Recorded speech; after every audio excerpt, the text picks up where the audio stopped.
দার্জিলিং ট্যুরের তৃতীয় পর্বে তোমাদের অনেক অনেক স্বাগত। চলো আজকে দার্জিলিং জুটা তোমাদেরকে ঘুরে দেখাবো আর সাথে কিন্তু আমরাও ঘুরে দেখবো। হ্যালো এভরিওয়ান, কেমন আছো সবাই? আশা করছি সবাই খুব ভালো আছো। চলে আসলাম নতুন আরেকটা ভিডিও শেয়ার করতে। এর আগে দার্জিলিং ট্যুরের দুটো ভিডিও আমি তোমাদের সাথে অলরেডি শেয়ার করেছি আর এটা হচ্ছে তৃতীয় পর্ব। আর এরপরে কিন্তু দার্জিলিং ট্যুরের 2-3টে ব্লগ আসছে, আশা করছি তোমাদের ভালো লাগছে ব্লগগুলো। আর মাঝখানে আমি কিন্তু ব্রাইডাল ব্লগও তোমাদের সাথে শেয়ার করছি, কারণ যেহেতু এখন ব্রাইডাল সিজন, তো আমাকে তো আপডেট দিতেই হবে। তার আগে তোমাদের সাথে শেয়ার করি আমি এই ড্রেসটা কোথা থেকে নিয়েছি। অনেকেই আমাকে ডিএম করেছো আর তার সাথে অনেকেই আমাকে কোশ্চেনও করেছো যে দিদি এই ড্রেসটা তুমি কোথা থেকে নিয়েছো, প্লাস সোয়েটারটাও তুমি কোথা থেকে নিয়েছো। ড্রেসটা আমি মার্কেট থেকে নিয়েছি আর সোয়েটারটাও কিন্তু আমি মার্কেট থেকে নিয়েছি, তার জন্য কোনো রকম লিঙ্ক তোমাদের দিতে পারবো না। অনেকে লিঙ্ক চেয়েছো ড্রেসের। যদি তোমরা কেউ জানতে চাও যে ড্রেসটা কোন মার্কেট থেকে কিনেছি, তাহলে অবশ্যই আমাকে কমেন্ট করবে, আমি তোমাদেরকে অ্যাড্রেস দিয়ে দিব। চলো জুয়ের সামনে চলে এসেছি আর এই হচ্ছে জুয়ের গেট। এখানে টিকিট কেটে ভিতরে ঢুকবো।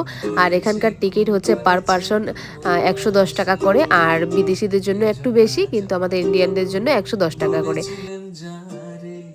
সে কথা সত্যি ভেবে মরণ জ্বালা মানতে সে কি পারে, বেজনা যখন তখন বলেছিলেন যারে। ভিতরে ঢুকে কিন্তু প্রথমে আমরা পাখিদের সেকশনে এসেছি। চলো তোমরা আমাদের সাথে সুন্দর সুন্দর পাখিগুলো দেখো। আমি যে মুখে মানা করি, মরমে তারি পায়ে পড়ি।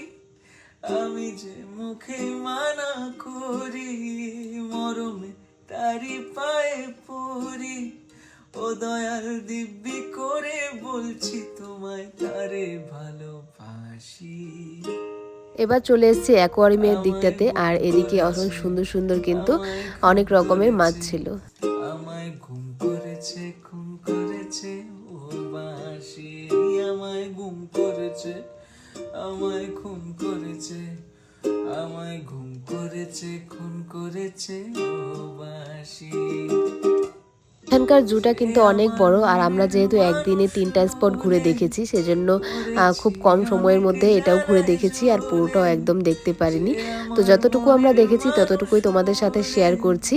এবার চলে এসেছি যেদিকে বড় বড় বন্য প্রাণীগুলো রয়েছে সেই দিকটাতে, আর এখানে কিন্তু মিউজিয়ামটাও রয়েছে। সাক্ষী দেব হব সর্বনাশী, আমায় গুম করেছে, আমায় খুন করেছে, আমায় ঘুম করেছে খুন করেছে ও বাঁশি, আমায় গুম করেছে, আমায় খুন করেছে, আমায় ঘুম করেছে খুন করেছে ও। এখানে কিন্তু অনেক রকমের অ্যাডভেঞ্চারসও রয়েছে, চাইলে সেগুলোও তোমরা ট্রাই করতে পারো, তবে আমরা করিনি কারণ ওগুলো আমার ভীষণ ভয় লাগে। ও দয়াল বিচার করো, দাও না তার ফাঁসি।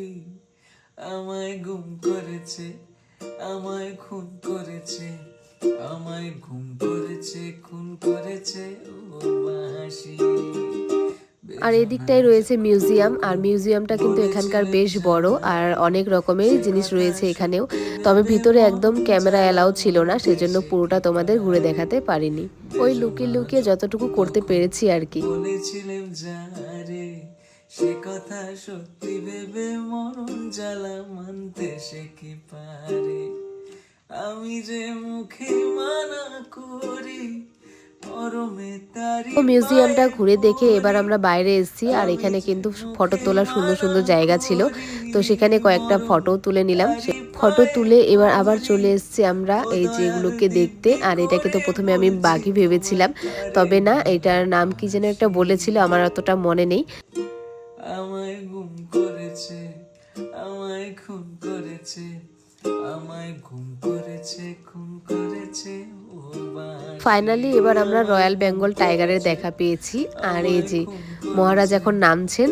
আমায় ঘুম করেছে। জুটা ঘুরে কিন্তু আমাদের বেশ ভালো লেগেছিল, আর এখানে আমরা অনেকক্ষণ সময় কাটিয়েছি, অনেকক্ষণ বসেও ছিলাম, কারণ এত বড় জায়গাটা, একবারে জায়গাটা ঘুরে দেখা খুবই অসম্ভব ব্যাপার। আর যেহেতু পাহাড়ের রাস্তা খাড়া খাড়া, আর এখানে ঘুরতে এলে কিন্তু হাতে 2-3 ঘন্টা অবশ্যই সময় নিয়ে আসবেন, তাহলে পুরোটা ভালো করে ঘুরে দেখতে পারবেন। আজকের ব্লগটা কিন্তু একটু বড় হয়ে গেল। দার্জিলিং ট্যুরের নেক্সট ব্লগগুলো খুব শীঘ্রই তোমাদের সাথে শেয়ার করব। চলো আজকের মতো টাটা, বাই।